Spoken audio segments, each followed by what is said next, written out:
apa, penggunaannya seperti apa, itu, sama ahlinya nih, sama expertnya gitu ya. Jadi teman-teman pas banget nih malam ini ikut event ini, aku yakin waktunya nggak akan terbuang sia-sia.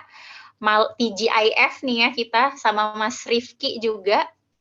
Nanti akan aku perkenalkan juga Mas Rifki selaku engineer manager di Era Jaya. Kalau teman-teman sering lihat Erafon itu bagian dari Era Jaya.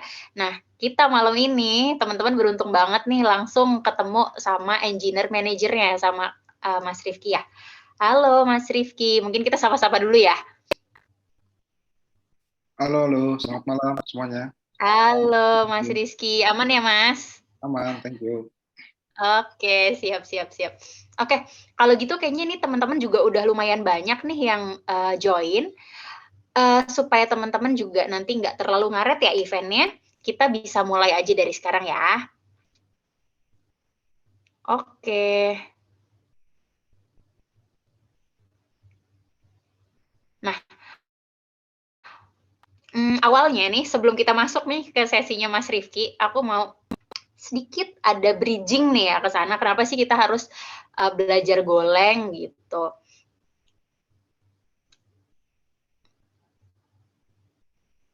Nah, jadi ini adalah beberapa perusahaan yang memang menggunakan Golang gitu ya untuk bahasa pemrograman di programmingnya mereka gitu ya. Teman-teman bisa lihat di sini, ini adalah perusahaan-perusahaan yang memang cukup besar, perusahaan-perusahaan multinasional, ada Netflix, ada Google, Kumparan, Bukalapak, Tokped untuk yang di Indonesianya ada Halodoc, Lazada, Gojek, YouTube, dan Microsoft gitu ya. Jadi inilah kenapa memang bahasa pemrograman Golang ini lagi tren banget gitu ya. Jadi itu tadi, kalau teman-teman memang banyak tadi yang niatnya mau upskilling dan mau nambah wawasannya di Golang, emang tepat banget. Pertama, lagi tren memang digunakan di perusahaan-perusahaan besar.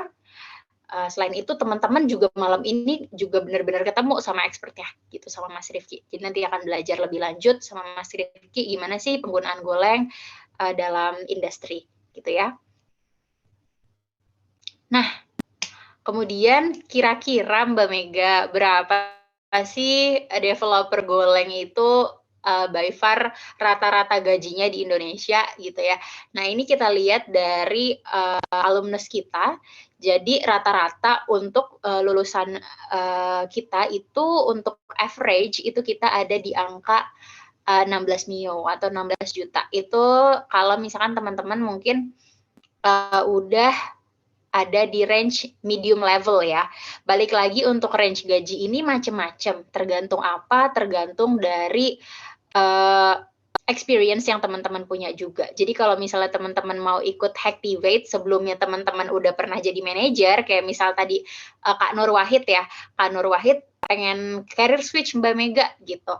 Nah, sebelum career switching, sebelumnya mungkin pernah punya pengalamannya secara soft skill udah pernah jadi leader misalnya. Terus ikut bootcamp, lulus, punya certified di Golang, udah naik banget tuh harganya. Mungkin secara salary juga akan menyesuaikan, akan lebih dari ini.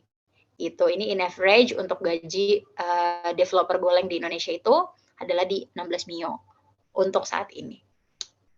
Oke, next. Oke, kalau gitu paling aku memperkenalkan itu dulu ya. Jadi biar teman-teman makin tertarik nih, kira-kira gajinya developer Golang itu berapa. Terus kenapa teman-teman harus belajar Golang ya karena itu tadi.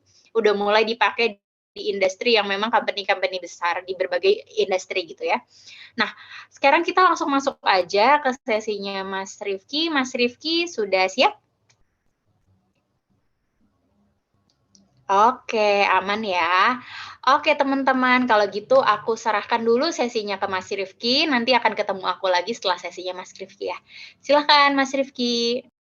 Ya, oke. Selamat malam teman-teman semua. Terima kasih sudah hadir. Ya, kali ini kita akan sedikit share aja sih tentang di company kita gimana implementasi Golang di e-commerce kita. Mungkin saya sambil share screen.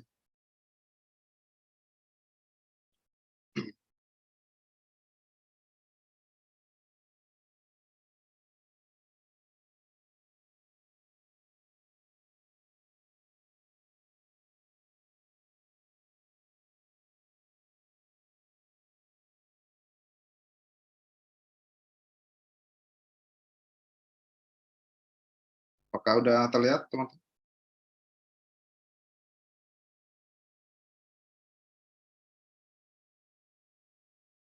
Slide share-nya Pak sudah ke-show ya? Sudah, Pak. Sudah ya? Sudah Mas Rifki, aman. Ya, oke. Kali ini saya mau bahas tentang efisiensi sama scalability di retail, khususnya di nggak cuma retail ya, di e-commerce juga. Kita mostly di era space ya, kita bilang pakai teknologi Go. Dan Go ini kita udah running cukup lama dan sangat membantu dari segi performance pastinya, terus efisiensi juga, sama dari segi infrastruktur. Jadi mungkin yang dulunya kita pakai infrastruktur yang lebih besar dengan Go, kita bisa meminimalisir secara infrastruktur atau database-nya juga. Nah, mungkin sedikit perkenalannya. Dari saya Rifki, saya di Eraspace, sekarang ini di Rajaya Group, udah lebih dari 10 tahun di industri e-commerce maupun di digital media. Jadi rata-rata berkutat di e-commerce emang selama kurang lebih 10 tahun dan beberapa tahun di digital media.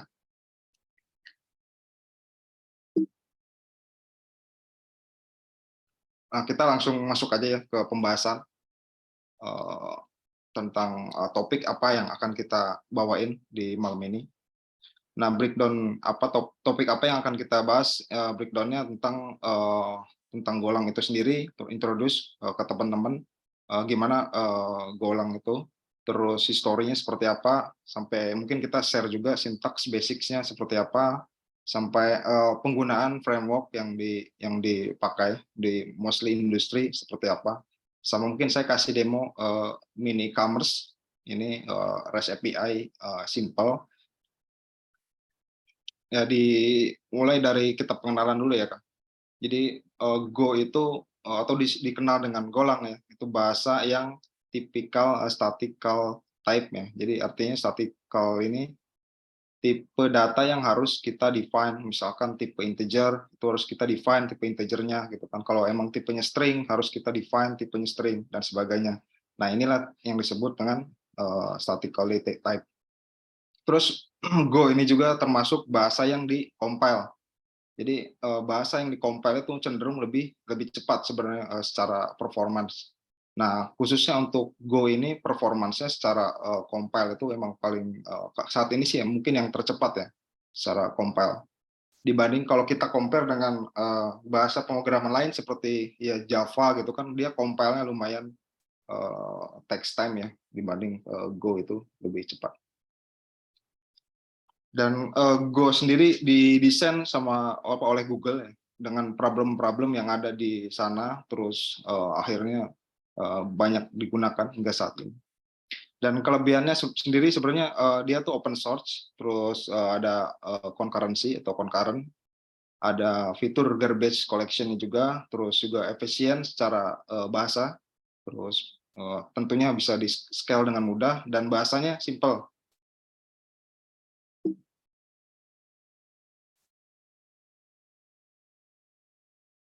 Nah, historinya dimulai dari 2007 ya. 2007 ada tiga orang developer di Google mengembangkan bahasa pemrograman Go ini. Dan 2007 ini masih dikembangkan sampai akhirnya di 2009 itu di open source kan ya, dan di 2009 sebenarnya 2009 itu di open source kan di bulan November ya, dan hingga saat ini sebenarnya sangat populer sih Golang ini.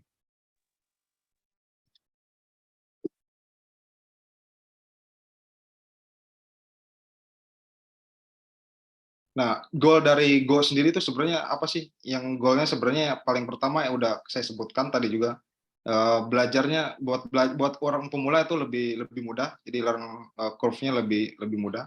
Terus type safe, terus memory safety pasti, terus ini yang paling penting adalah easy concurrency via channel atau coroutine. Ini yang sebenarnya yang paling powerful dari sisi Go. Selain itu low latency, garbage collection, dan completion-nya juga sangat cepat. Nah, yang dimaksud dari gimana sih, apa yang maksud dengan low latency garbage collection? Nah, garbage collection sebenarnya udah lumayan common ya sekarang. Rata-rata garbage collection itu udah di-handle sama bahasa pemrograman. Jadi yang dulu itu kalau kita balik ke tahun-tahun sebelumnya, garbage collection itu di-maintain sama developer dan dirilis dan lain-lain itu oleh developer sendiri. Nah, sekarang di-handle sama bahasa pemrograman itu sendiri. Jadi kita nggak pikirin lagi sistem pemrogramannya seperti apa. Jadi yang kita pikirin adalah high level dari segi pemrogramannya dan fokus sama bisnisnya.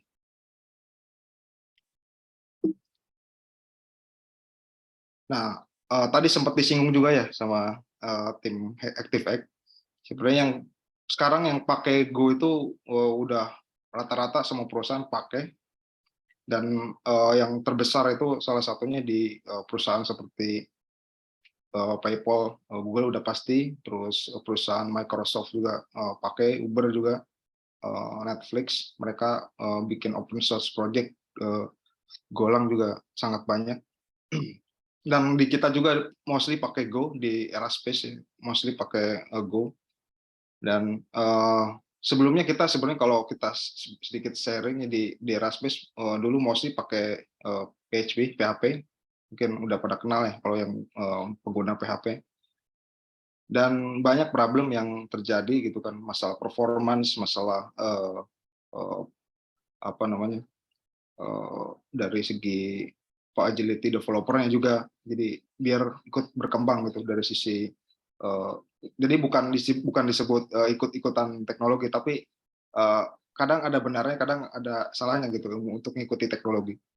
Dalam hal positif, Go itu ya perlu kita coba sih emang kadang-kadang untuk agility dari developer.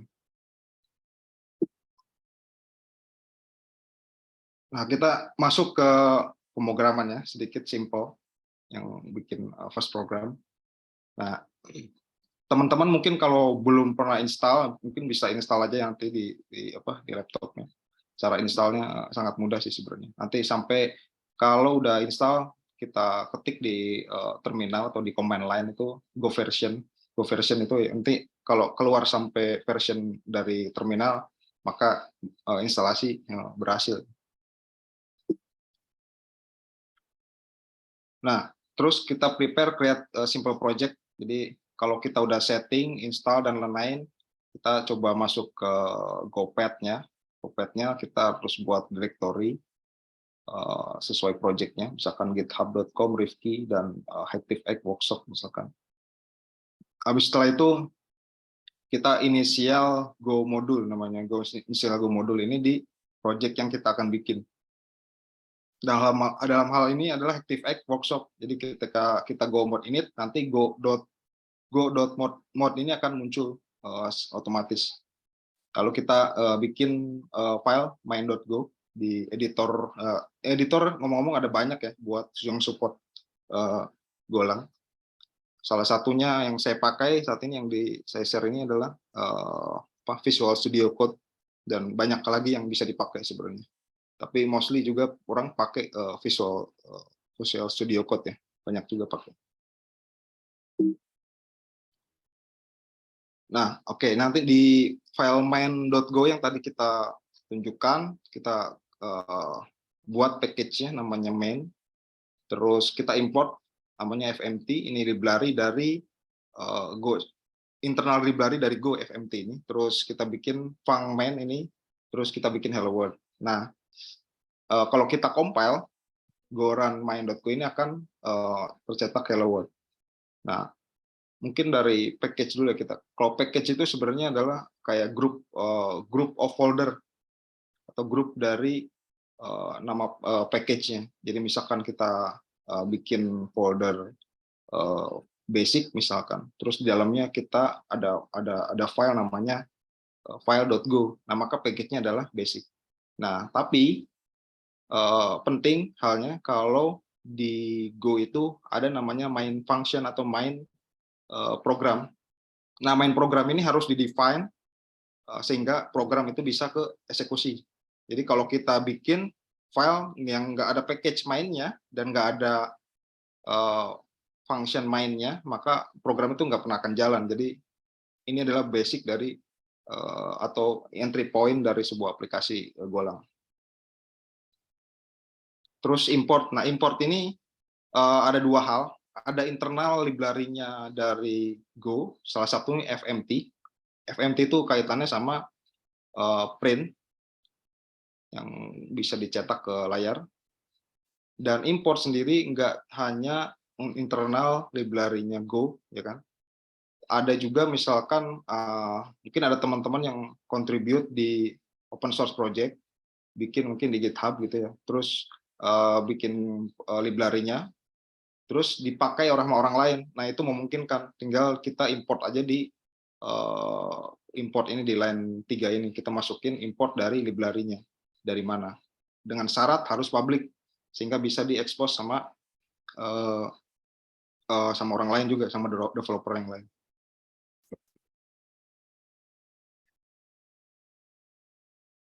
Oke, terus selanjutnya mungkin sebelum lanjut ya, sebenarnya kalau ya kita running go run main.go itu ini nggak bisa jalan kalau kita mau deploy ke production, ini jelas nggak bisa karena ini untuk development only.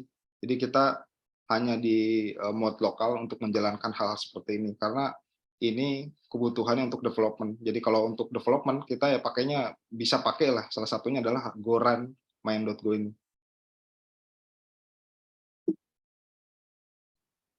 Nah, sedangkan kalau kita mau misalkan aplikasi Hello World kita mau di deploy gitu kan, ya kita bikin aplikasi simple aja Hello World misalkan, deploy ke development environment, misalkan kita punya domainnya dan lain-lain. Nah, sebenarnya yang dieksekusi sama program si Go itu adalah executable-nya. Dalam hal ini adalah kita harus di-build dulu baru bisa di deploy. Nah, yang saya share ini main ini artinya udah di-build, di Go build main.go atau Go build aja sebenarnya otomatis akan kebikin juga. Nah, execute ini yang akan dieksekusi di environment, misalkan kita udah mau coba deploy gitu di lingkungan development atau production bahkan. Nah, yang dieksekusi adalah sebenarnya mainnya ini lah, atau mungkin executable-nya yang udah di-build. Oke, kita lanjut ke belajar tentang basic-basic di Go. Nah, pertama itu tentang function ya. Di Go itu ada namanya function. Nah, di mostly semua program pemrograman juga ada. Cuman cenderung lebih simpel kalau kita bikin tadi aja kita share bikin Hello World itu sangat simpel di Go dan mudah, dan compile juga sangat-sangat cepat. Kalau kita compare dengan yang bahasa pemrograman lain cenderung lebih lama. Kalau Go itu cenderung lebih cepat. Jadi kalau kita bikin function aja, misalkan kita bikin function add. Nah, add ini adalah pertambahan ya, A plus B itu sama dengan berapa. Nah, di bawahnya, di function main, kita misalkan kita input nih, 5 tambah 5 itu berapa. Nah, ini sangat mudah di Go. Dan seperti kita kasih tahu di awal bahwa Go ini tipe yang harus didefinisikan secara tipe data, ya kan. Makanya A itu harus integer. Misalkan kalau kita pakai apa JavaScript atau pakai PHP misalkan. Nah, itu A integer itu nggak perlu di-define, jadi kita cukup A aja gitu kan. Terus B juga sama juga. Dan return-nya juga kita juga sebenarnya nggak perlu didefinisikan kalau di pemrograman yang selain compiler atau selain bahasa yang static type.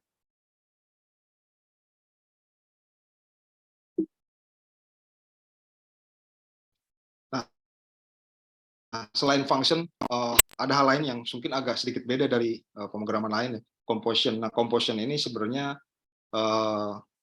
seperti apa ya, receiver gitu ya, semacam receiver. Jadi kalau kita lihat di code yang di layar itu ada namanya type person struct, ya kan. Terus di bawahnya ada name, nama age, terus ada person with bond misalkan. Nah, itu adalah struct-nya. Nah, terus kita bikin misalkan function hello. Nah, disinilah disebut composition. Nah, function hello ini kita definisikan p spasi person ya. Nah, ini yang disebut dengan composition. Artinya kita bisa menerima atau memasukkan data dari sebuah composition ini atau sebuah receiver yang di set di set sebelum hello ini. Nah, kelebihannya composition ini sangat berguna sih untuk beberapa hal, kayak misalkan kita mesti ngeset atau ngeset data atau ngeget data bahkan dari yang udah didefinisikan dari struct-nya biasanya. Nah, kalau contoh yang di layar kan kita misalkan nginput Budi ya, Budi umur 20, terus kita print, maka akan outputnya sesuai input. Terus yang di bawahnya agak berbeda, kita tambah plus 10, yang artinya dia bisa memodifikasi juga dari value yang udah di set. Jadi kalau udah di set di code di atas, terus kita ubah datanya, ini masih bisa untuk tipe composition ini.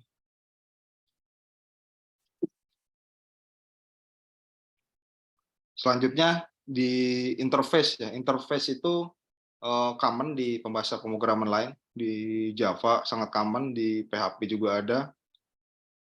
Interface itu ibaratkan API spesifikasi, jadi atau spesifikasi dari sebuah function. Jadi misalkan kita punya kalkulator ya, ada pertambahan atau add, atau ada juga subtract atau pengurangan. Nah, di interface kita bisa gunakan atau manfaatkan composition lagi untuk mengambil sebuah data. Lalu di function new calculate ini kita bisa kalkulasikan atau bukan kalkulasikan, tapi kita bisa initiate dari suatu interface-nya. Lalu di function main kita panggil dari initiate-nya yang udah kita bikin, atau mungkin kalau di Java itu namanya kayak instance ya. Ini ya mirip tapi agak sedikit beda ya. Nah, setelah kita definisikan instance-nya ini, kita call dari function yang udah didefinisikan sama si Go atau yang udah kita bikin. Nah, kalau kita print, hasilnya adalah 10 dan yang sebawah 0, karena sesuai yang didefinisikan di calculate-nya ini. Nah, hal lain di Go itu ada namanya concurrency. Jadi concurrency itu dealing sama banyak hal yang mesti kita lakukan dalam satu waktu gitu. Nah, dalam satu waktu ini bisa jadi melakukan banyak hal gitu. Terus dalam satu waktu bisa juga melakukan dalam periode waktu tertentu lah. Concurrency di Go itu dijalankan secara independen. Jadi dengan yang lain itu, dengan concurrency yang lain atau function yang lain itu secara independen dijalankan, tidak bisa saling berkaitan dan bisa juga saling tidak berkaitan. Oke, kalau kita analogikan concurrency itu, misalkan kita ngebooking hotel, terus kita book juga tiket untuk flight, terus kita bayar kartu kredit, terus kita nulis email, terus juga kita sambil dengerin musik. Nah, ini merupakan salah satu contoh concurrency juga.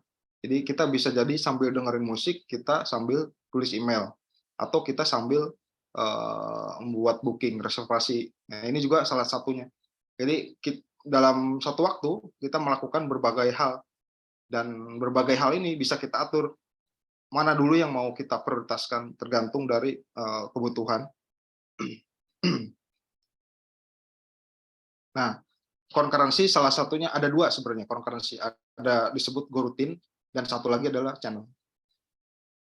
Nah, contoh goroutine itu sebenarnya sangat simpel sih. Kita kalau udah ada keyword go, Go, misalkan contoh di code di sini kan Go F 0 isinya. Nah, keyword Go ini menandakan bahwa ini sebuah Go rutin yang artinya dijalankan di background, tidak dijalankan di secara apa namanya sequence, tapi dijalankan di background.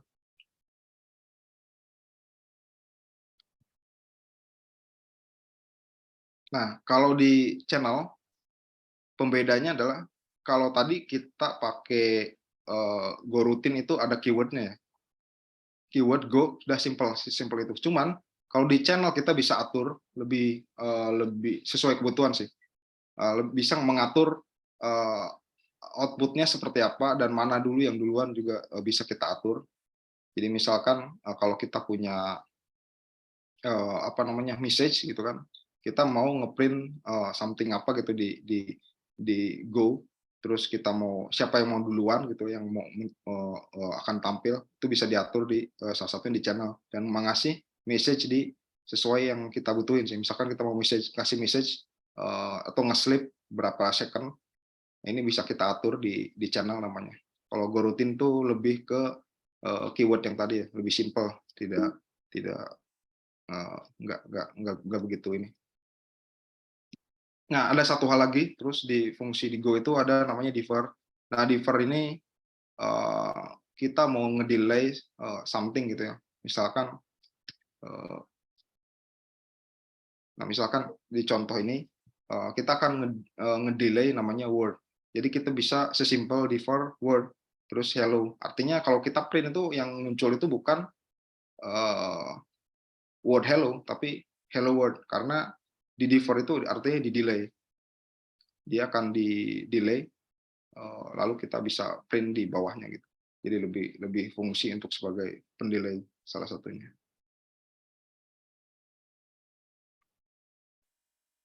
Nah, delay ini ya konsep baru yang bisa kita kontrol gitu.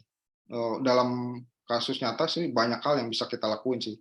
Yang tadi yang saya kasih contoh itu hal-hal simpel yang bisa kita manfaatin untuk salah satunya delay. Jadi misalkan kita mau mengeksekusi function apa yang kita jalankan, tidak langsung kita jalankan, kita kasih delay atau something like that, nggak sifatnya nggak langsung kita jalankan. Nah, terus di Go juga framework-nya banyak. Ini saya tinggal cantumkan semua, mungkin yang cukup populer aja. Di Jin itu populer, banyak yang pakai di industri dan di mostly banyak perusahaan pakai juga. Ada Bigo, ada Fiber, ada Echo, terus ada Ki, ada Revo sama Mux. Nah, sebelum masih banyak lagi framework-framework yang lain. Cuman mostly di Go itu framework-nya mungkin agak berbeda sama framework-framework di bahasa pemrograman lain. Jadi kalau di Go itu cenderung kebanyakan juga ya, cuman sekedar router atau middleware yang mostly seperti itu.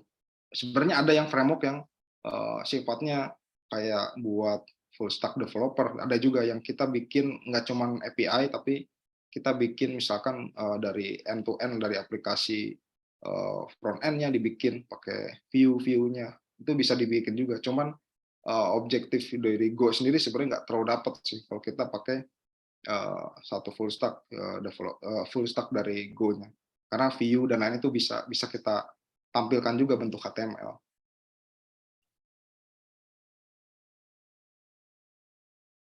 Oke, nah mungkin saya mau sedikit demo ya, simple aja. Saya bikin dua API, ada API order sama API payment, dan saya akan sedikit share tentang code-nya. Nah, sebelum sampai sini mungkin ada pertanyaan yang dari teman-teman nggak? Sebelum saya lanjut ke demo.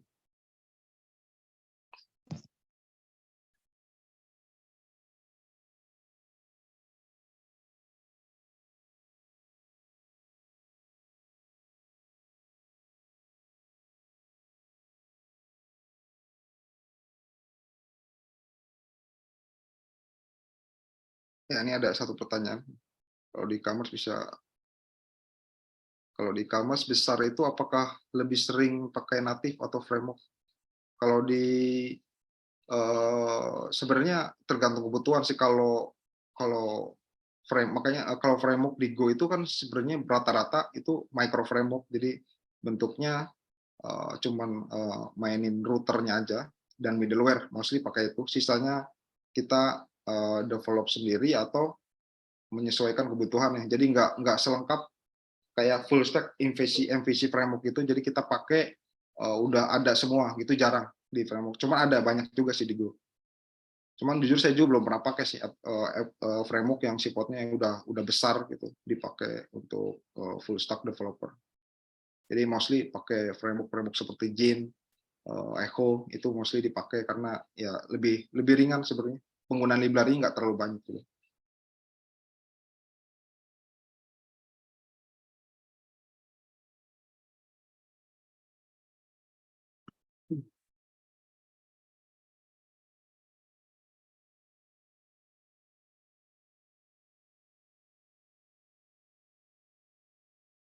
Ya, ini ada pertanyaan lagi. Kapan sih pakai GoRoutine? Kalau GoRoutine itu mungkin saya kasih contoh satu, misalkan kita ada satu API misalkan yang mau di call, tapi ada yang mau kita respon, ada yang mau kita proses di belakang misalkan. Contoh mungkin kita use case-nya apa? Send email misalkan. Misalkan kalau kita mau call API send email, untuk responnya mungkin kita bisa aja kita anggap sukses, tapi proses-proses lainnya bisa kita eksekusi di belakang. Jadi misalkan send email, tapi proses send emailnya itu sendiri sebenarnya di belakang. Dan nanti di belakang ada proses lagi kayak retry dan lain-lain kalau gagal, tapi di depan kita sukses di sisi customer-nya. Itu mungkin terjadi dan common juga sih, bisa dilakukan. Semoga menjawab ya. Nah, Nursu Rijal Usman ya. Terus lanjut dari Adi, di Golang untuk REST API ada enggak function yang mengakomodir transaksi bersamaan? Transaksi bersamaan yang nggak tahu maksudnya, mungkin ini ya kali ya. Mungkin maksudnya REST condition kali ya. Nah, kalau emang itu maksudnya, di Go sebenarnya bisa aja kita lakuin. Sebenarnya salah satu concurrency itu untuk nge-handle REST condition. Selain iya untuk cross condition. Terus sebenarnya REST condition nggak selalu di apa namanya, nggak selalu di handle dari segi bahasa pemrograman sih, bisa juga lewat database dan lewat tools lain sih, kayak database kan banyak ya, misalkan kayak MySQL, Postgre itu mungkin juga bisa dilakukan handle bersamaan request. Jadi emang cepat sih untuk hal-hal kayak gini di Go. Terus dari Ainur, project struktur folder, project apa yang best practice Pak? Saran saya jangan terlalu mikirin best practice bikin project folder sih. Jadi fokus aja sama aplikasinya yang kita bikin sih. Karena struktur itu pasti beda-beda. Tiap perusahaan punya struktur berbeda, punya best practice juga bisa jadi beda. Yang penting adalah tujuan bisnisnya. Misalkan tujuan bisnisnya tercapai, maka aplikasi itu udah jadi gitu. Yang kedua baru kita pikirin masalah mungkin ke masalah kerapihan dan lain-lain. Jadi untuk awal saran saya sih ya pelajarin aja dan bikin aja something apa gitu. Nanti dari situ banyak ketemu masalah-masalah biasanya.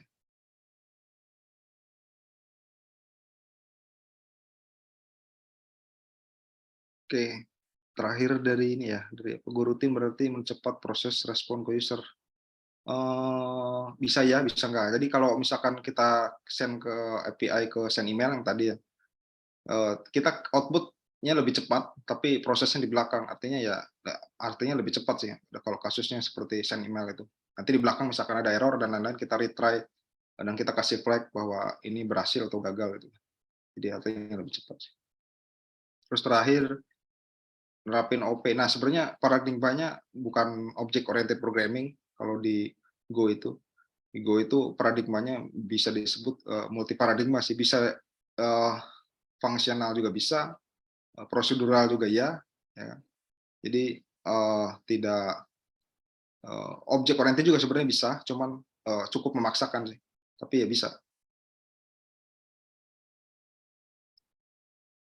Oke, mungkin cukup dulu ya.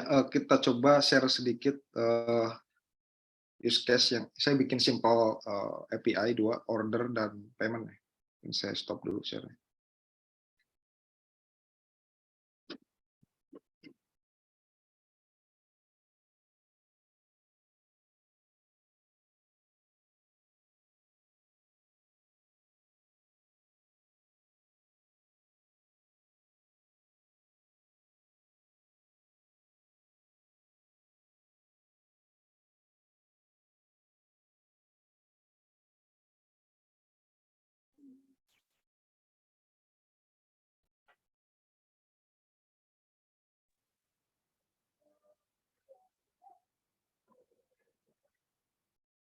Oke, di sini saya ada apa namanya golang project. Di dalamnya ada dua service, kan ada service order sama service payment. Jadi kalau kita lihat API spesifikasinya, jadi kita akan bikin namanya order service sama payment service. Ini simple aja. Jadi kita akan buat spesifikasi untuk create order, ya kan harganya berapa, itemnya apa, terus customer ID-nya berapa, terus kita respon cukup dengan ID-nya aja, terus ya kita responkan ID dari ini ya, dari order. Terus ada list order, ini list of order, ya kan list ordernya ada ID, customer ID yang sesuai dengan di create. Terus ada make payment, kita akan melakukan pembayaran dengan order ID berapa, ya kan? Terus outputnya adalah ID of payment-nya. Terus ada list payment. Ya, simpel ini aja. Mungkin saya coba share. Nah, project ini saya coba pakai Docker, ya kan? Mungkin coba saya buka di sini.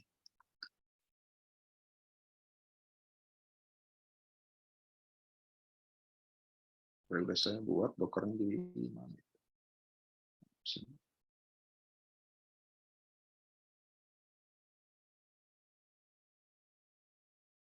Make run orders.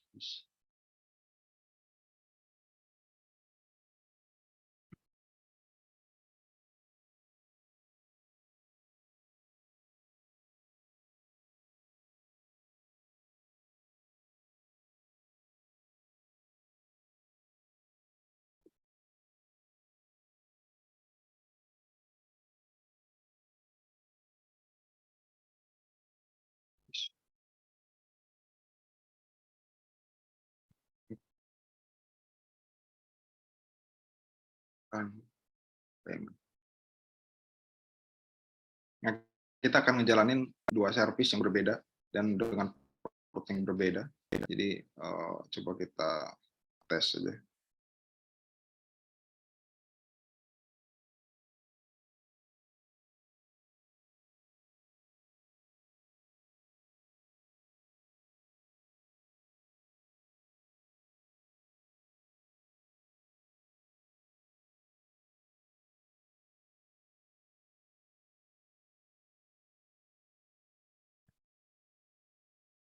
Misalkan kita mulai dari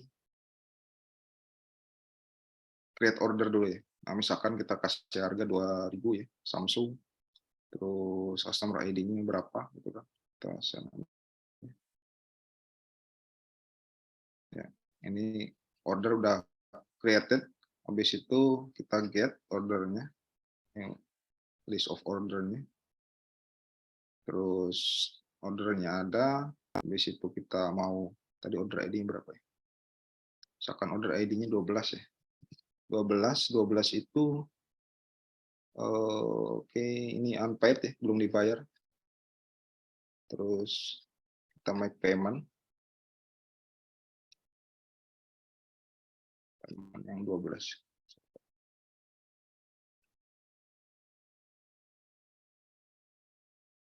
Nah, ini udah ke bayar, harusnya kita get yang ID 6. Ya, namanya udah ke paid ya. Nah, kurang lebih aplikasinya gini, simpel aja. Nah, mungkin kita balik lagi ke struktur code kita.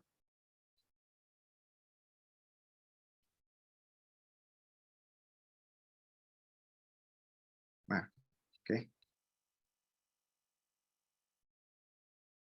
Nah, di project ini ada 2 folder, ada order service dan payment. Kita mulai dari yang order. Nah, di order ini saya bikin simpel aja, strukturnya nggak aneh. Terus ada di sini ada command line atau CMD, dalamnya ada servernya. Artinya di sini yang akan dijalankan dari sisi servernya. Terus kita ada internal ini ada beberapa folder, ada controller, ada DTO-nya, terus ada modelnya, ada repositorinya, ya kan? Terus ada service, ya kan? Kalau controller itu lebih ke ini common sih sebenarnya di framework atau di programming yang lain sama, mungkin mirip-mirip. Ada struktur-struktur seperti ini, ada controller, ada DTO itu data access object, mungkin di Java sangat common sih. Jadi kalau control itu entry point, kalau DTO itu yang sifatnya akan direspon ke API, jadi mappingnya ke DTO. Terus model itu yang sifatnya berhubungan ke database. Kadang ada yang bilang entity, ada yang model, basically sama. Yang repository itu yang sifatnya ke database. Nah, kita start mungkin dari controller. Kan di controller kita ada namanya creating order, ya kan, create order. Create order itu ngapain? Create order itu ngasih request yang tadi saya share, ya kan, ada price, customer ID, terus itemnya apa gitu kan. Terus kita binding JSON itu, ya kan. Habis itu kita validasi apakah hasil bindingnya sesuai sama yang di request. Kalau nggak sesuai, kita akan outputkan error. Sedangkan jika jika sesuai, maka akan masuk ke tidak nil ini. Nah, ini sebenarnya yang error tidak sama dengan nil, ini common di Go, mostly cara handlingnya seperti ini. Kalau error selalu ada namanya error tidak sama dengan nil, error tidak sama dengan nil, cukup common di Golang. Nah, ini salah satu validasi yang paling simpel sih di antara bahasa pemrograman lain-lain. Kalau yang lain mungkin ada try catch, mungkin ya ada validasi semacam itu, exception. Nah, kalau di Go itu nggak ada, jadi validasinya seperti ini, gitu kan. Kalau kita errornya dan kita kasih tahu errornya nil apa enggak gitu kan. Oh, kalau nggak nil ya berarti kita lanjut ke bawah. Nah, jika tidak nil, maka dia akan create order, ya kan. Create order dari mana? Dari service. Jadi dia kirim ke service apa namanya? Service layernya ini. Nah, kita buka aja service-nya. Nah, di service ada interface. Di interface kita define di function-nya. Nah, function-nya dia akan ngecek gitu kan pilotnya yang tadi di assign ke sebuah pilotnya atau modelnya. Habis itu kita insert ke repository, ya kan. Di insert di ini juga sama validasinya. Error nil enggak nih? Kalau enggak nil maka dia enggak error gitu. Jadi kita makan di sini outputnya adalah nil, artinya tidak error. Nah, di repositorinya create order tuh ngapain? Create order itu adalah kita pasti nge-get atau nge-save, bukan nge-get, nge-save ke database. Database-nya sih namanya apa? Order atau table-nya order.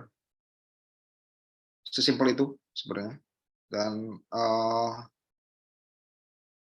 dari order itu create order sebenarnya logiknya seperti itu ya kurang lebih. Jadi nggak ada yang aneh. Terus untuk controller udah tadi ya. Terus dari controller terus kita lari ke namanya main.go.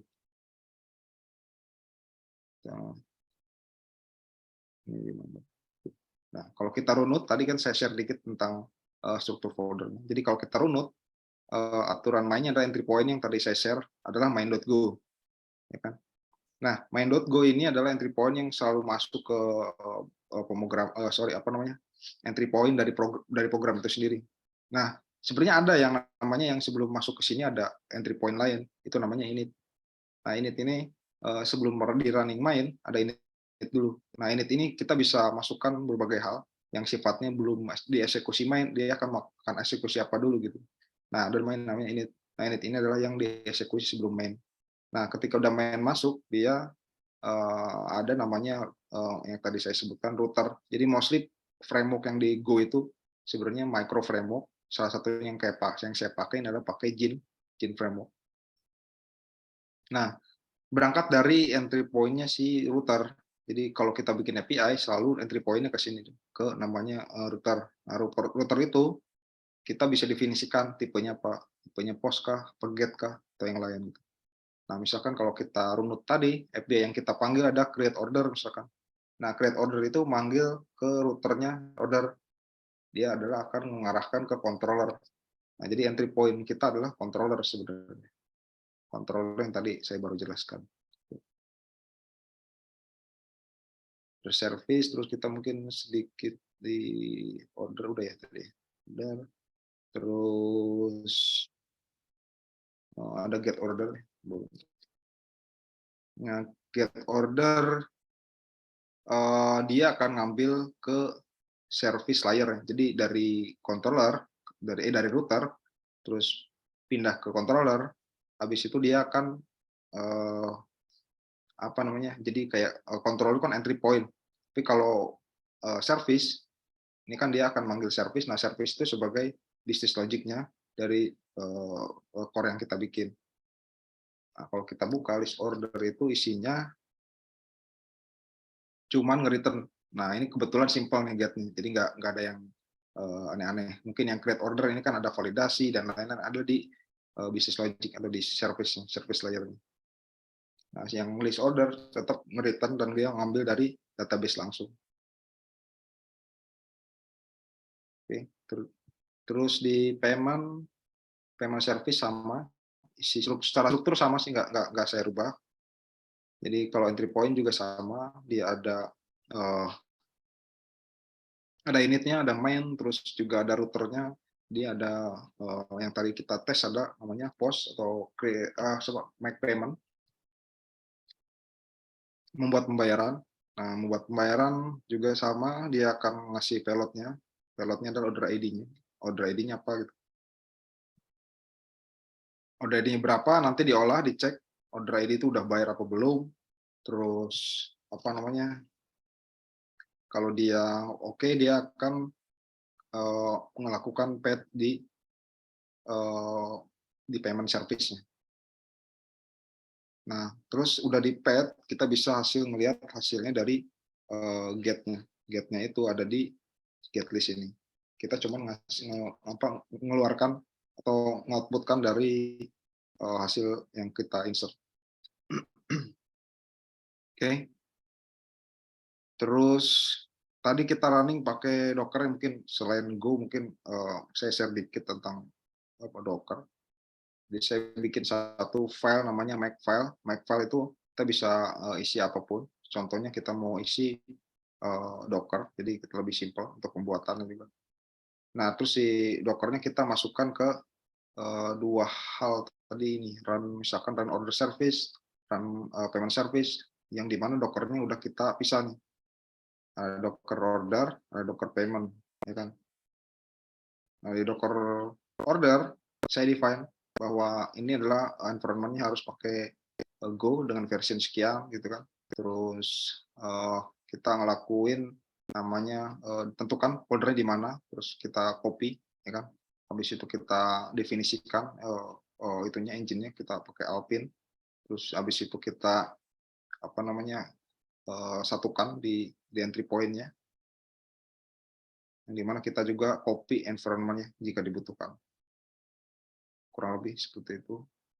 Terus di Go itu ada namanya Go mode ya. Go mode tadi belum saya sempat jelaskan. Di Go mode itu kalau teman-teman background-nya di PHP ya.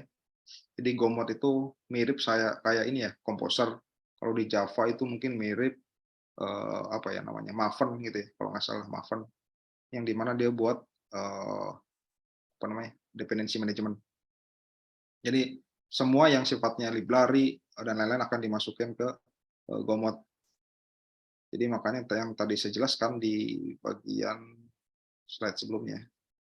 Mungkin ada bagian ini. Nah, kalau misalkan FMT, Net, HTTP ini kan library bawaan dari si Go. Nah, yang misalkan ada teman-teman yang kontribusi di open source project, ya kita bisa definisikan di GitHub atau didefinisikan nama URL-nya atau path-nya. Jadi habis itu kita download, kita biasanya download pakai namanya GoGet. Jadi misalkan saya contohkan mungkin di sini misalkan GoGet sama path-nya. Nah, nanti kalau kita go get di terminal kayak gini, jadi kan nanti kan di terminal kan, saya bikin satu lagi. Nah, kita ke jalan ini, kalau kita enter, ya kan. Nah, kita enter itu dia akan ngedownload sebenarnya, mendownload dan masukkan ke folder namanya GoMod. Nah, inilah yang akan dia masukin ke sini dan dia akan bikin taggingnya. Nah, tagging itu datang dari repositorinya. Kalau kita bikin maka akan masuk. Kalau nggak bikin, nggak akan masuk ke taggingnya. Itu oke, mungkin dari saya itu dulu mungkin. Oke, saya harapannya banyak yang tanya jadi bisa diskusi aja, saling sharing aja mungkin kalau ada pertanyaan.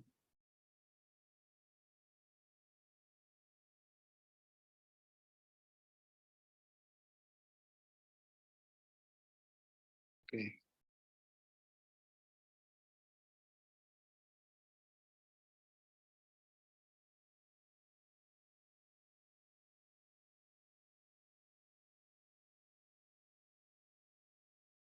Ini ada pertanyaan lagi ya dari teman-teman.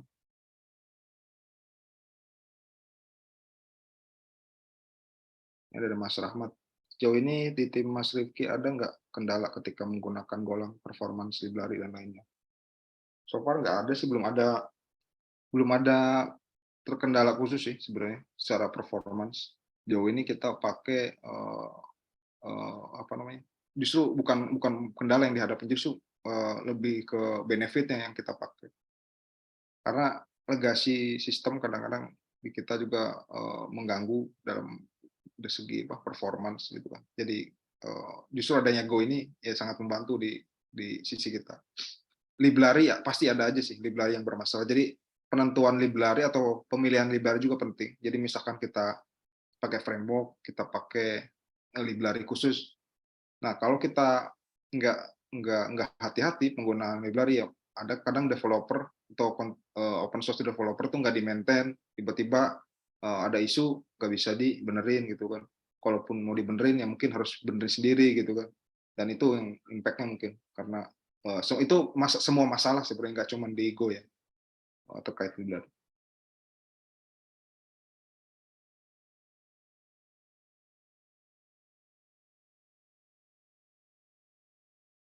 Oke, dari Mas Noval, izin bertanya, apakah pada Go kita harus membangun sistem MVC manual, bahkan jika sudah menggunakan framework seperti ini?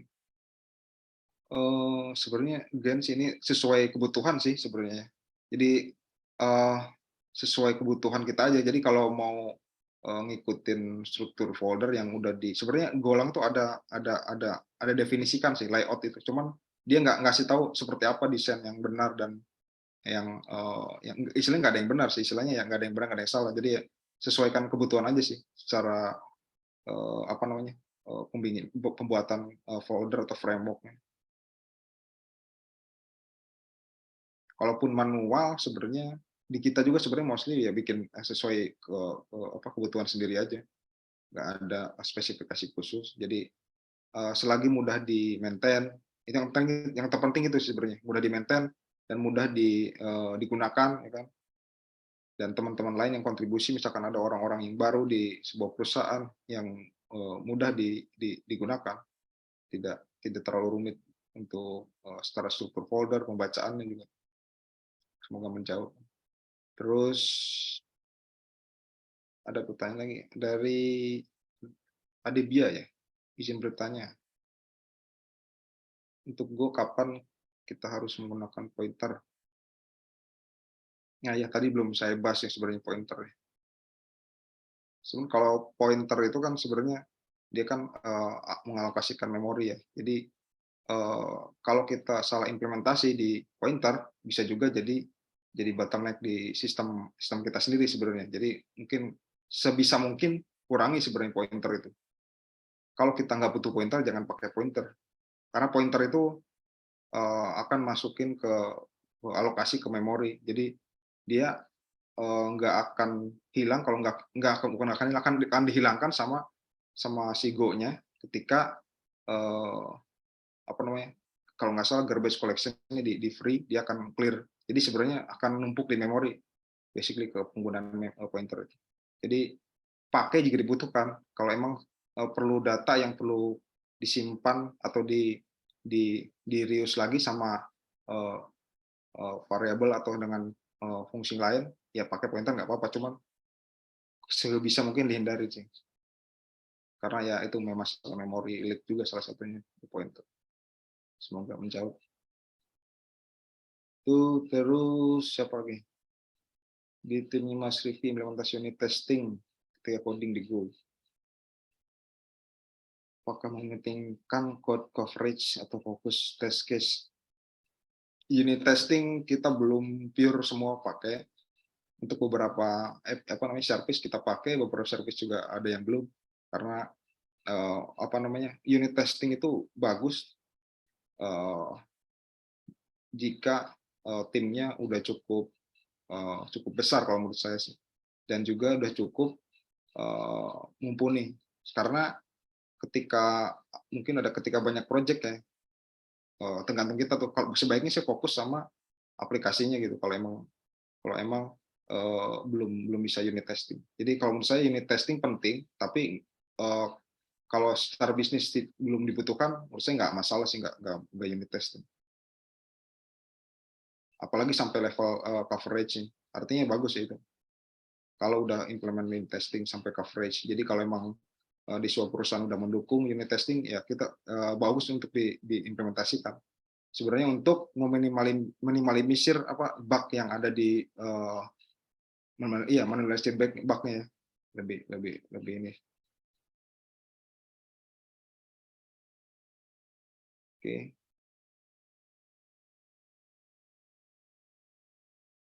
Security dari Adia ya. Security bagaimana? Apakah tersedia di middleware seperti token? Nah, security token itu di mostly kadang pakai library tambahan sih sebenarnya. Misalkan kalau kita pakai framework Jin misalkan, biasanya ada tambahan lagi gitu. Ada banyak sih sebenarnya, tergantung kita.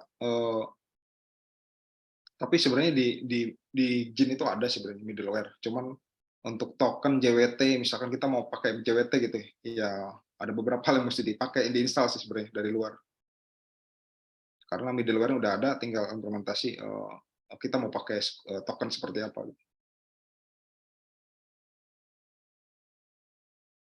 Dari Nizam, di Golang mendukung reactive programming atau enggak? Kalau mendukung kondisi kapan butuh reactive programming? Kayaknya sih enggak ya. Setahu saya si di Golang itu enggak ada reactive programming. Setahu.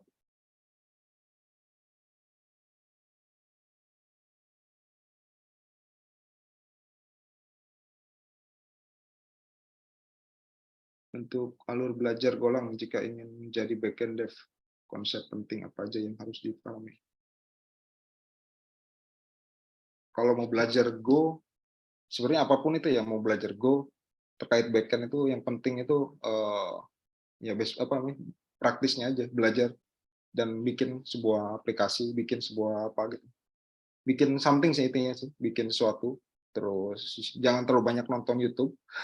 Kadang belajar ngeliatin YouTube atau ngeliat course tapi nggak praktek itu percuma. Jadi ya harus belajar dari course-course YouTube banyak juga sekarang. Jadi ya harus praktis sih intinya, bikin something apa gitu. Jadi nggak misalkan udah belajar yang basic-basicnya, itu memang wajib sih. Udah basicnya belajar, nah baru tuh next-nya belajar apa yang bisa kita pelajari. Contohnya misalkan bisa aplikasi apa, e-commerce, kecil-kecilan aja. Habis itu next step bertahap sih.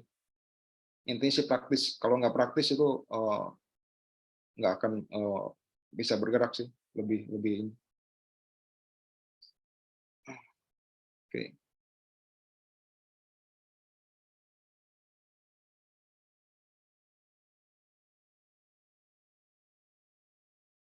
Ini ada pertanyaan lagi. Dari Muhammad Sabil. Ini tes tadi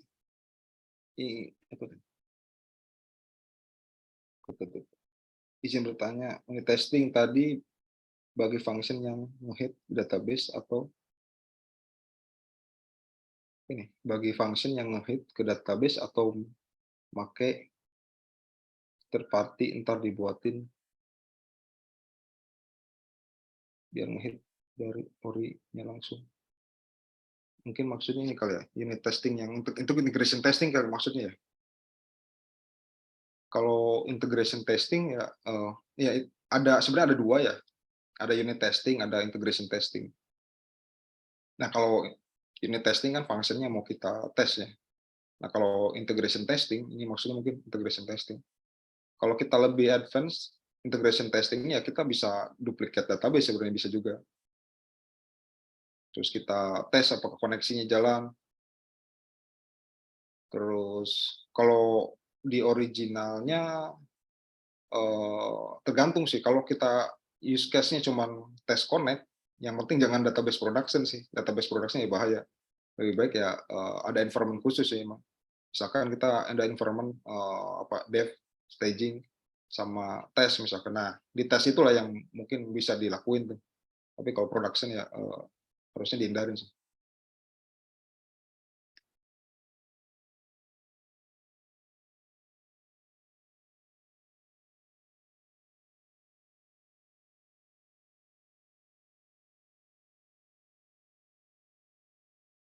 Oh, ada DNS, apakah di sini kita praktik dari awalnya? Saya belum mengerti ya. Mungkin sambil belajar di namanya di internet sebenarnya banyak sih sebenarnya basic pemrograman Golang.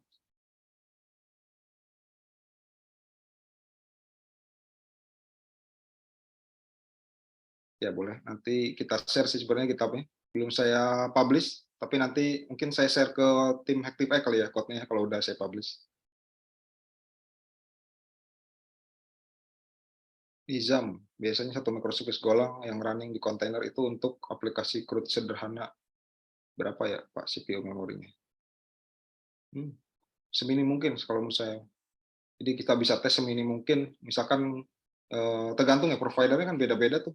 Kalau kita di server kan, semini mungkin aja kalau cuma aplikasi CRUD sih, paling kecil. Cukup kok.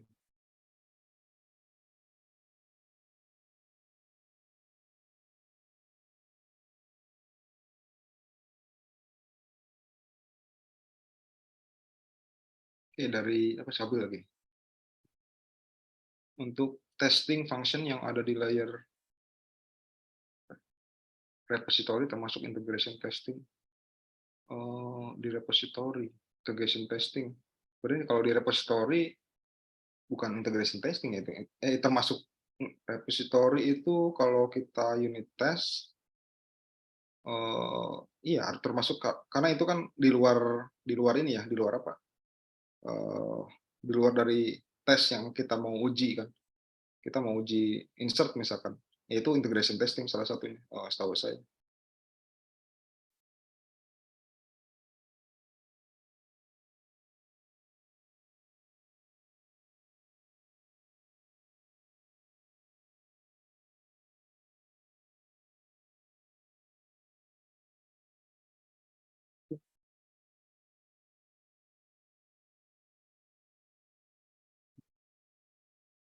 Tadi emang kita share itu ya, apa namanya, mungkin nggak terlalu basic banget, tapi ya lumayan untuk starting point untuk bikin service. Jadi walaupun simple dari segi apa share-nya tadi, terus ada contohnya juga. Mungkin nanti saya share juga kali ya, Mbak Mega ya, itunya ya, apa namanya, source code-nya tadi ada yang tanya juga. Boleh banget Mas Kalau udah Rifki. saya push mungkin saya share. Thank you. Oke guys, ada yang mau nanya lagi mumpung ada Mas Rifkinya nih hari ini.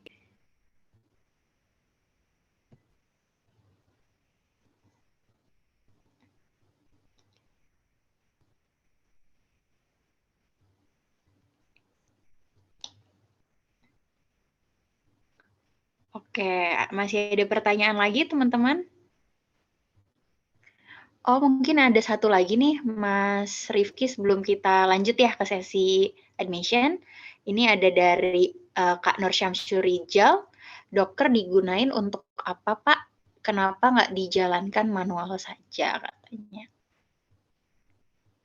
Silahkan Mas Rifki.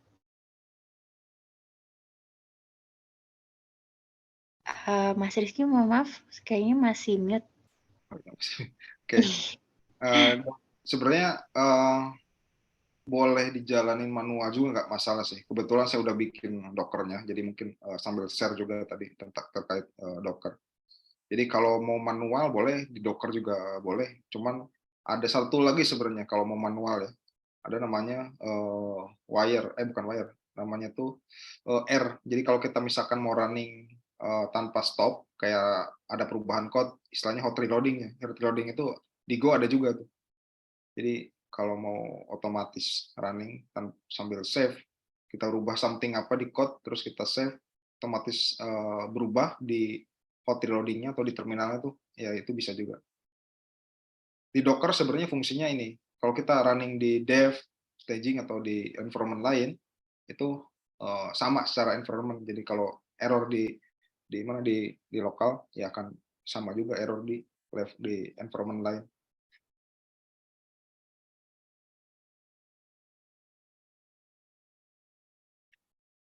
Ya, ada Oke, semoga udah Mas Rifki? Ya, udah. Oke, semoga menjawab ya Kak Nur Syamsul ya.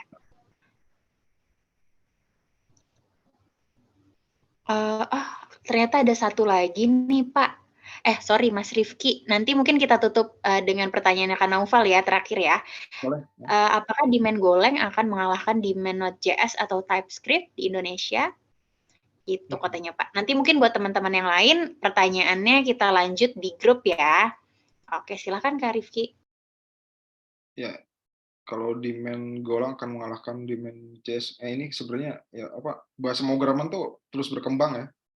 Jadi bisa jadi besok-besok ada bahasa baru, ya bisa jadi berubah lagi gitu daemonnya. Cuman untuk saat ini emang sebenarnya Node.js juga sangat populer sih. Jadi dua Go maupun Node.js sangat populer sih. Jadi tergantung kita aja mau belajar atau mau pakai yang mana. Atau kalau emang dua-duanya bisa ya itu lebih bagus. Artinya ya jangan fokus sama pembahasan pemrograman sebenarnya. Kalau kita udah bisa satu pemrograman, terus kita pindah kemanapun juga nggak terlalu sulit sebenarnya karena basicnya sama, cuman belajar sintaknya aja mungkin. Tapi secara logik ya kurang lebih sama. Semoga menjawab ya. Oke, semoga menjawab ya Kak Naufal ya. Oke, terima kasih banyak Mas Rifki, sharing-sharingnya berguna banget, seru banget juga, insightful banget juga.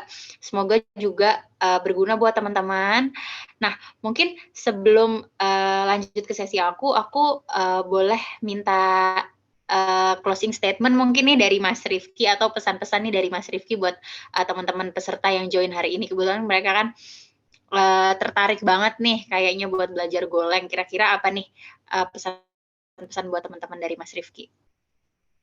Ya, mungkin pesannya ini untuk yang junior kali ya, untuk yang baru belajar atau baru mulai ke Go. Sebenarnya yang terpenting itu adalah praktis sih sebenarnya. Terpenting pelajari praktis dan praktis.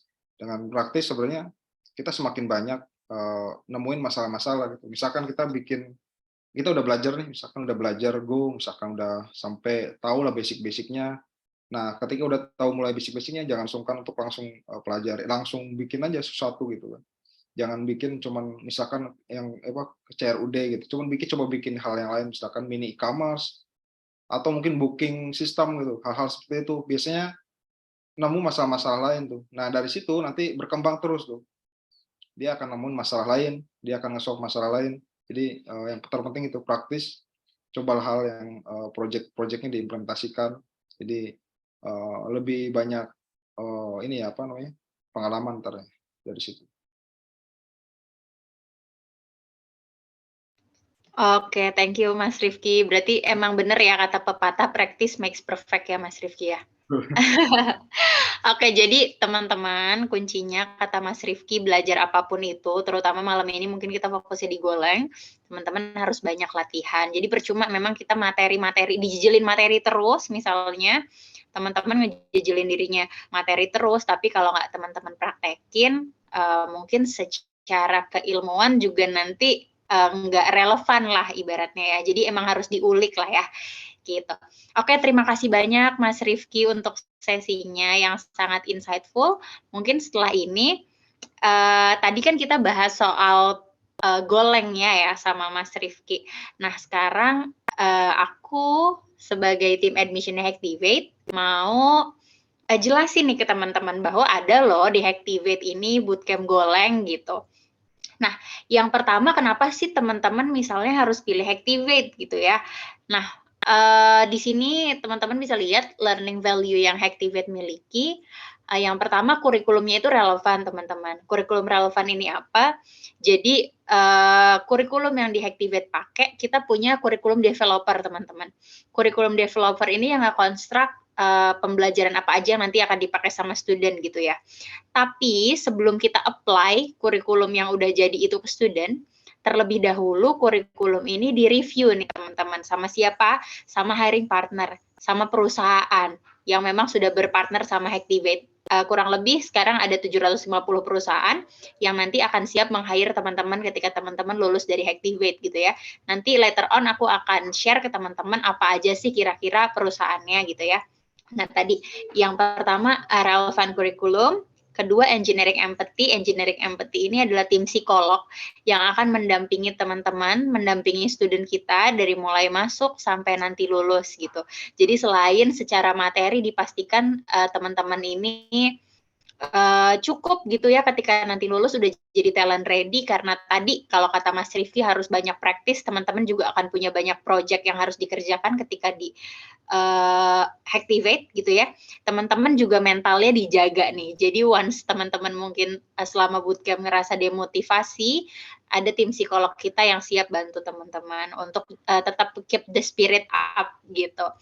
Terus selanjutnya kita juga transparent outcomes. Jadi untuk nilainya dari mulai teman-teman masuk sampai nanti teman-teman lulus itu sifatnya dua arah. Jadi terpantau sama teman-teman dan juga sama instructor gitu. Jadi nggak usah takut kalau tiba-tiba kok nilai aku segini gitu, karena once teman-teman ngerjain tugas dan lain-lain, teman-teman juga bisa langsung lihat nilainya teman-teman gitu. Dan juga kita udah di-review sama CHIR, Course on Integrity and Result Reporting. Teman-teman bisa cek di websitenya. Di sana teman bisa ngelihat nih kira-kira ada berapa sih teman-teman Hacktivate yang masih belajar, yang udah lulus, yang udah kerja gitu. Jadi kita transparan banget gitu. Kemudian untuk learning value-nya sendiri, kayak tadi yang aku bilang ya teman-teman, untuk kurikulumnya sendiri ini kita ngikutin perkembangan pasar, di-review sama hiring partner. Kemudian untuk project-nya sendiri, ini tadi sesuai sama closing statement-nya Mas Rifki, yang teman-teman katanya harus sering banyak praktis ya, latihan. Nah, jadi dari mulai bulan pertama, bahkan minggu pertama teman-teman belajar di Hacktivate, teman-teman itu udah dikasih project, udah ada project yang harus teman-teman kerjain gitu. Jadi nanti ketika teman-teman lulus, teman-teman itu nggak cuman punya ijazah Hacktivate, nggak cuman punya sertifikat Hacktivate, tapi teman-teman juga punya portofolio gitu. Jadi ibaratnya teman-teman lulus dari sini nggak tangan kosong gitu ya. Selain itu teman-teman juga punya exposure ke community. Jadi setelah lulus teman-teman masih punya grup bareng alumni. Di sana biasanya teman-teman alumni sama teman-teman yang masih ongoing sharing-sharing tuh pengalamannya, cara belajarnya. Kalau ada project-project atau lowongan kerja juga biasanya mereka sharing-sharing di sana gitu. Jadi exposure-nya cukup luas gitu ya. Kemudian setelah itu nggak nyampe situ aja. Jadi kalau misalnya teman-teman kuliah, lulus terus udah gitu ya, cari kerjanya sendiri. Kalau di Hacktivate ketika teman-teman lulus dapat sertifikat, teman-teman juga disiapin untuk latihan interview, teman-teman juga dibantu untuk carikan kerja ke hiring partner kita sampai dapat kerja. Dan more or less dari lulus sampai dapat kerja, teman-teman Hacktivate itu kurang lebih untuk SLA-nya sendiri di 30 sampai 40 hari aja. Karena kita ada tim career yang emang nanti akan ngebantu teman-teman sampai dapat kerja. Gitu. Menarik banget kan? Oke. Nah, ini untuk kurikulumnya Goleng di Hacktivate teman-teman bisa lihat sendiri ya. Mungkin nanti tadi teman-teman juga sempat dijelasin sama Mas Rifki kira-kira fundamentalnya Goleng itu apa aja. Jadi di Hacktivate juga pastinya pertama teman-teman akan diajarin soal fundamentalnya juga gitu. Tapi selain nanti dari situ time goes by teman-teman akan belajar makin tinggi untuk kompleksitasnya gitu. Setelah itu teman-teman juga tadi yang aku infokan ya ada engineering empathy yang akan mendampingi teman-teman juga sampai lulus. Terus juga nanti akan ada final project, teman-teman akan bikin aplikasi biasanya gitu. Nah, untuk lebih lengkapnya teman-teman juga bisa akses di websitenya Hacktivate apa aja sih kira-kira yang akan dipelajari lebih rincinya lagi tuh kira-kira apa aja sih silabusnya gitu. Oke, boleh next. Nah, ini untuk detail programnya. Jadi kurang lebih kalau teman-teman belajar Goleng di Hacktivate, dari mulai teman-teman daftar sampai lulus, more or less teman-teman itu akan belajarnya cuma 4 bulan. Dan 4 bulan ini kita bagi ke dalam 4 fase. Fase preparation, yang pertama adalah fase 0 kita bilangnya. Jadi di sini belajar fundamentalnya dulu. Jadi nggak masalah kalau teman-teman merasa teman-teman nggak punya background IT, itu boleh ikut. Siapapun boleh ikut yang punya background IT maupun yang nggak punya. Kenapa? Karena kita punya fase preparation, di mana di 1 bulan pertama teman-teman akan belajar fundamentalnya dulu sama-sama. Tetapi di fase ini kita juga nggak cuman belajar materinya aja, cuman udah ada project-project gitu. Jadi itu tadi aku bilang ketika teman-teman lulus, teman-teman punya banyak portofolio. Gitu. Naik ke fase 1, teman-teman mulai diminta gitu ya untuk berpikir sebagai seorang programmer gitu.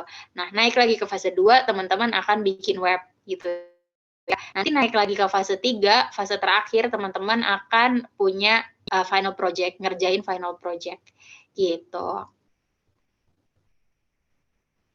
Nah, ini untuk career support yang tadi aku sempat infoin ya ke teman-teman. Ketika lulus, teman-teman nggak dilepas gitu aja.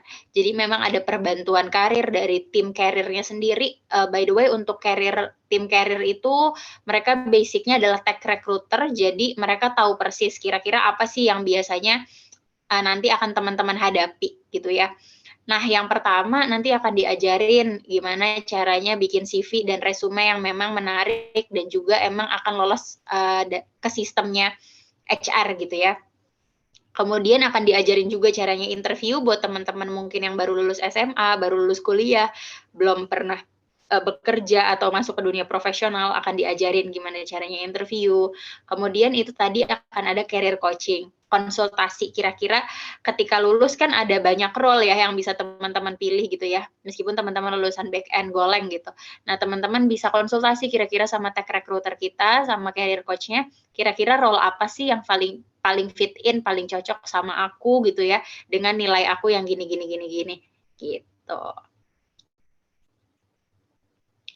Nah, ini yang tadi aku sempat infoin ke teman-teman nih, apaan aja sih Mbak Mega untuk hiring partner gitu ya, yang nanti kalau aku lulus di Hacktivate, nanti aku kan akan rekrut sama hiring partners.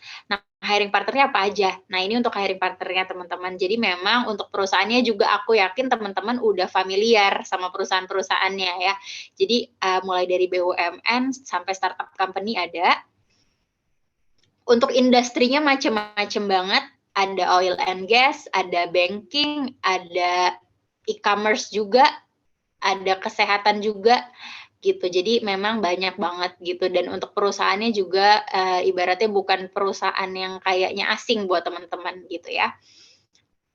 Oke, nah nanti ini adalah perusahaan yang memang akan ngerekrut teman-teman ketika teman-teman lulus dari Hacktivate. Tetapi sifatnya tidak mengikat. Semisalnya teman-teman lulus dari Hacktivate, teman-teman cari kerja sendiri. Misalkan kayak sambil dicariin sama tim karir, tapi teman-teman iseng masukin lamaran gitu ya di LinkedIn gitu. Kemudian misalnya dilirik perusahaan internasional, terus dapat offernya jauh lebih besar daripada offer dari salah satu hiring partner kita yang mau ngerekrut teman-teman misalnya. Nah, teman-teman mau milih offer yang teman-teman punya, itu boleh ya. Jadi nggak masalah gitu. maksudnya nggak ada penalti apapun gitu, tetap pilihannya ada pada teman-teman gitu. Tapi kita di sini hadir untuk membantu teman-teman dalam layanan karir untuk mendapatkan pekerjaan gitu, layanan perbantuan pencarian kerja gitu. Nah, ini untuk biaya investasinya, aku bilang ini biaya investasi ya, karena kayak tadi aku info ke teman-teman, investasi di bidang pendidikan itu nggak ada ruginya sama sekali menurut aku ya. Jadi kalau misalkan teman-teman investasinya di apa sekarang yang lagi in kripto misalnya, atau di tanah, di mobil misalnya, itu kan nilainya nilai kuantitatif ya, aku bisa bilang ya, nilai angka yang teman-teman akan dapetin gitu. Tapi kalau misalnya teman-teman investasinya di bidang pendidikan, yang teman-teman dapat itu dua, investasi kualitatif dan kuantitatif gitu ya. Secara kuantitatif ya nanti kalau teman-teman udah kerja kayak switching career misalnya jadi programmer itu kan nggak ada ya yang gajinya UMR gitu ya. Jadi aku bisa bilang nilai balik modalnya atau waktu balik modalnya akan cepat juga gitu. Toh dari Hacktivate juga akan membantu teman-teman untuk dapat kerja juga gitu. Jadi momen untuk sampai teman-teman balik modal juga nggak terlalu lama. Kemudian sebelum kita ngomongin angka, sebelum kita ngomongin balik modal, teman-teman juga pastinya udah dapat return value ke diri sendiri secara kualitatif, secara value diri teman-teman udah langsung bertambah tuh, udah langsung upskilling gitu ya. Jadi itu tadi, kalau di dunia pendidikan benar-benar menurut aku nggak ada ruginya sama sekali. Return value-nya dua, secara kuantitatif dan secara kualitatif yang udah automate gitu ya. Nah ini untuk biayanya kita biaya investasinya di 40 juta, tapi untuk 40 juta ini teman-teman nggak usah khawatir, teman-teman kalau misalnya, aduh Mbak saya nggak ada deh uang segitu, teman-teman ada pilihan yang bisa kita kasih, yaitu kita ada financial partner kerjasama sama Dana Cita, itu ada cicilan 0% yang bisa teman-teman pilih, dan juga kalau misalnya dirasa cicilan 0% masih terlalu berat, teman-teman punya pilihan ada namanya Study Now Pay Later. Jadi cicilan besarnya dilakukan ketika teman-teman udah lulus. Ketika teman-teman masih belajar, yang teman-teman bayarkan hanya biaya admin aja sampai 1 bulan setelah lulus. Nah, setelah lulus baru teman-teman bayarkan biaya cicilan yang besarnya gitu ya. Jadi lumayan cukup membantu banget sih ini dari Dana Cita ini gitu. Karena ekspektasinya ketika teman-teman 1 bulan setelah kerja atau 2 bulan setelah kerja, itu setelah bootcamp itu kan udah bekerja ya. Gitu. Jadi ini memudahkan teman-teman kita yang memang kayaknya belum siap Mbak dana sebesar itu. Tenang aja, kita ada solusi lain gitu. Nah, ini teman-teman juga kita ada beberapa diskon yang bisa teman-teman gunakan, khususnya di bulan ini kita ada diskon hari kemerdekaan 17%, terus juga kita ada diskon-diskon lain, dan aku saranin teman-teman yang ikut event hari ini kan yang dapat kesempatan cuma teman-teman yang dapat event hari ini nih, mungkin boleh di scan aja barcode-nya, save it for later, sebelum daripada nanti lupa nih nggak ke-scan gitu ya, terus udah kelewat eventnya, nanti jadi nggak dapet diskonnya. Oke, mungkin aku kasih waktu dulu buat scan ya. Dan mungkin sambil teman-teman nge-scan, aku juga mau infoin kalau misalnya kita untuk yang terdekat nih batch-nya, kita ada di tanggal 21 Agustus teman-teman, ini kelasnya remote, dan untuk kelasnya kita sifatnya intensif dari jam 9 pagi sampai jam 6 sore gitu. Dan ini teman-teman bisa daftar bisa lewat scan barcode, atau teman-teman bisa ke www.hacktiv8.com untuk pendaftarannya ya. Terus aku mau nambahin kalau misalnya kekhawatiran teman-teman adalah, aduh Mbak saya takut deh nggak bisa ngikutin pelajarannya misalnya gitu. Nah ada satu fasilitas di Hacktivate, yaitu namanya one-on-one mentoring. Jadi kalau misalnya teman-teman ketinggalan materi di kelas, miss gitu ya waktu kelas, meskipun nanti ada recordingnya, tapi kan kadang kita butuh diskusi secara personal gitu ya. Nah, teman-teman itu bisa nge-book sesi one-on-one sama instrukturnya di luar sesi belajar di kelas gitu. Nanti tim instruktur yang akan menentukan waktunya, dan itu mau teman-teman pakai layanannya setiap hari itu juga nggak apa-apa, nggak masalah gitu. Jadi ibaratnya Hacktivate mau bantu teman-teman dari segala aspek lah ya, dari pembelajaran. Teman-teman kalau merasa pengen ngejar, teman-teman bisa ada one-on-one mentoring tadi sama instruktur. Terus kalau teman-teman tadi dari financial, teman-teman bisa pakai offer yang tadi aku kasih. Terus kalau dari segi mental, teman-teman juga tenang aja, ada tim psikolog yang nanti akan bantu teman-teman gitu. Oke, sebelum kita menuju ini udah di akhir sesi sih sebenarnya, tapi mungkin sebelum kita berpisah teman-teman malam ini, aku mau buka sesi Q&A dulu. Mungkin dari teman-teman ada yang mau ditanyakan nggak terkait programnya, terkait payment-nya, terkait apapun itu, boleh banget. Oke, silahkan boleh ketik ya di kolom komen. Anggap aja ini kita discussion, jadi nanti aku akan bantu jawab dari sana.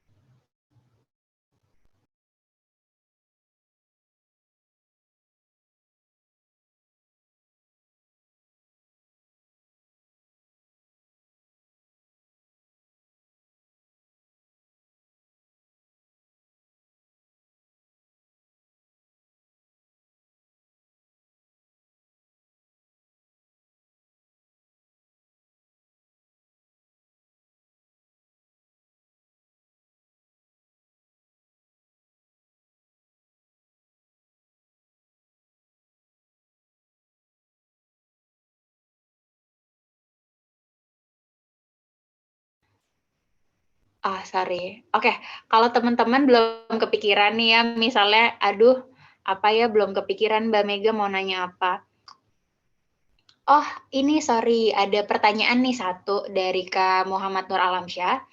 Setiap sesi bootcamp apakah nanti akan diberikan recordingnya? Iya, betul. Jadi setiap sesi bootcamp, setiap pemateri itu nanti akan ada recordingnya Kak Nur gitu ya. Jadi one day Kakak mau relook lagi ke pembelajaran sesi sekian, misalnya sesi 1, sesi 2, week 1, week 2 itu ada. Gitu. Semoga menjawab ya Kak. Jadi lifetime lah savingnya untuk teman-teman, bisa teman-teman lihat gitu ya. Oke, ada lagi? Ada dari Kak Adie, metode bootcamp-nya online atau offline. Nah, sebenarnya Hacktivate itu punya 2 metode, Kak. Ada yang online dan ada juga yang offline. Tapi untuk bootcamp Goleng ini, sementara kita masih bukanya untuk yang online dulu, gitu. Jadi tadi teman-teman yang jauh-jauh nih, dari Palembang, dari Makassar, dari Pandeglang, dari Bandung, nggak perlu repot-repot ke Jakarta, kita bisa belajarnya by Zoom ya, via online. Gitu Kak Dia, semoga menjawab ya.